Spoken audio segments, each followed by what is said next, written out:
You, John Fitzgerald Kennedy, do solemnly swear. I, John Fitzgerald Kennedy, do solemnly swear. That you will faithfully execute the office of President of the United States. That I will faithfully execute the office of President of the United States. And will, to the best of your ability. And will, to the best of my ability. Preserve, protect, and defend the Constitution of the United States. Preserve, protect, and defend the Constitution of the United States. So help you God. So help me God.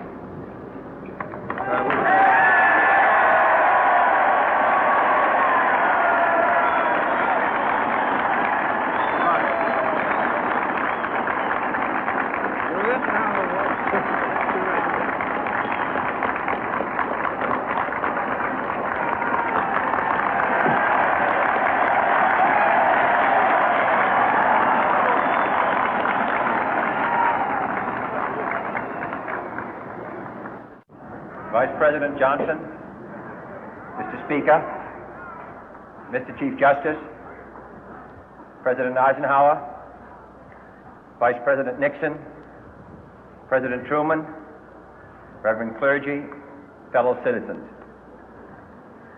We observe today not a victory of party, but a celebration of freedom, symbolizing an end as well as a beginning, signifying renewal as well as change. For I have sworn before you and Almighty God the same solemn oath our forebears prescribed nearly a century and 3/4 ago. The world is very different now, for man holds in his mortal hands the power to abolish all forms of human poverty and all forms of human life.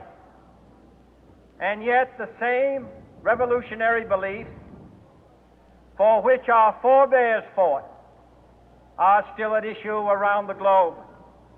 The belief that the rights of man come not from the generosity of the state, but from the hand of God. We dare not forget today that we are the heirs of that first revolution. Let the word go forth from this time and place to friend and foe alike that the torch has been passed to a new generation of Americans born in this century, tempered by war, disciplined by a hard and bitter peace, proud of our ancient heritage, and unwilling to witness or permit the slow undoing of those human rights to which this nation has always been committed and to which we are committed today at home and around the world.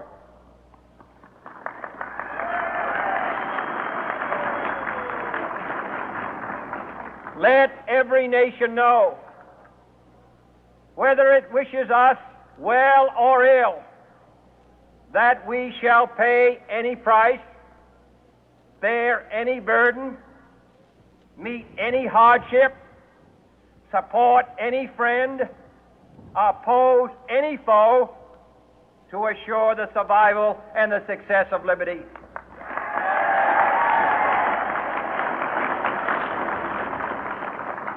This much we pledge and more. To those old allies whose cultural and spiritual origins we share, we pledge the loyalty of faithful friends. United, there is little we cannot do in a host of cooperative ventures.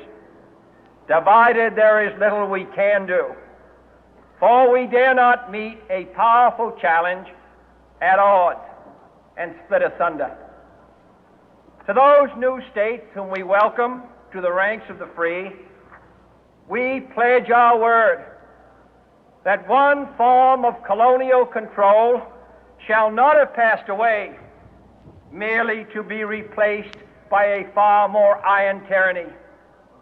We shall not always expect to find them supporting our view, but we shall always hope to find them strongly supporting their own freedom, and to remember that in the past, those who foolishly sought power by riding the back of the tiger ended up inside.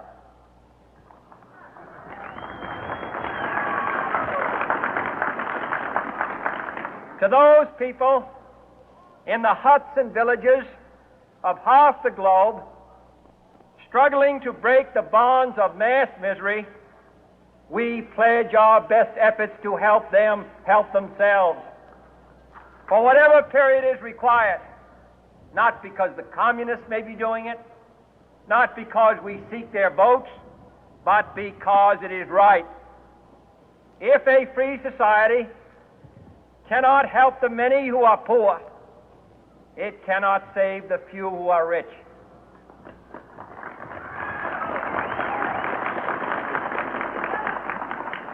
To our sister republics south of our border, we offer a special pledge to convert our good words into good deeds, in a new alliance for progress, to assist free men and free governments in casting off the chains of poverty.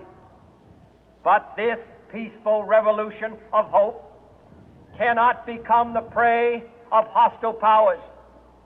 Let all our neighbors know that we shall join with them to oppose aggression or subversion anywhere in the Americas.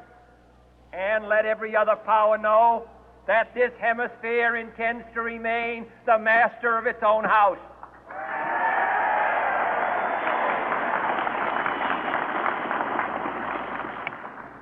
To that World Assembly of Sovereign States, the United Nations, our last best hope, in an age where the instruments of war have far outpaced the instruments of peace, we renew our pledge of support to prevent it from becoming merely a forum for invective, to strengthen its shield of the new and the weak, and to enlarge the area in which its writ may run. Finally, to those nations who would make themselves our adversary, we offer not a pledge, but a request that both sides begin anew the quest for peace. Before the dark powers of destruction, unleashed by science, engulf all humanity in planned or accidental self-destruction, we dare not tempt them with weakness, for only when our arms are sufficient beyond doubt can we be certain beyond doubt that they will never be employed.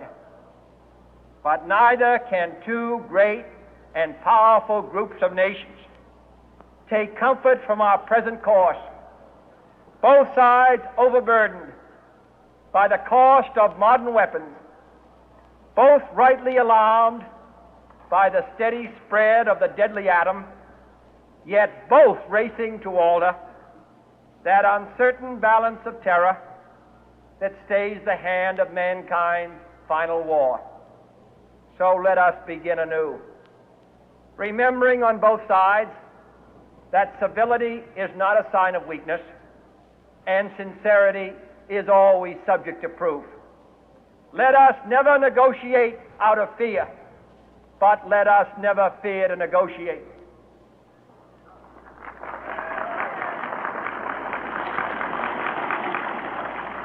Let both sides explore what problems unite us, instead of belaboring those problems which divide us. Let both sides, for the first time, formulate serious and precise proposals for the inspection and control of arms, and bring the absolute power to destroy other nations under the absolute control of all nations.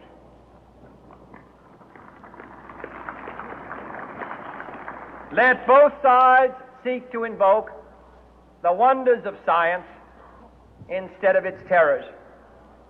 Together, let us explore the stars, conquer the deserts, eradicate disease, tap the ocean depth, and encourage the arts and commerce. Let both sides unite to heed in all corners of the earth the command of Isaiah to undo the heavy burden and let the oppressed go free. And if a beachhead of cooperation may push back the jungle of suspicion, let both sides join in creating a new endeavor, not a new balance of power, but a new world of law, where the strong are just and the weak secure and the peace preserved.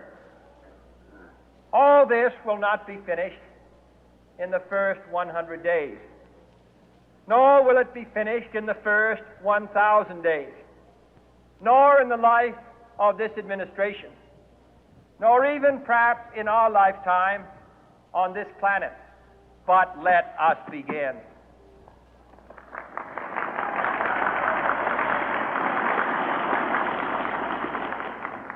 In your hands, my fellow citizens, more than mine, will rest the final success or failure of our course.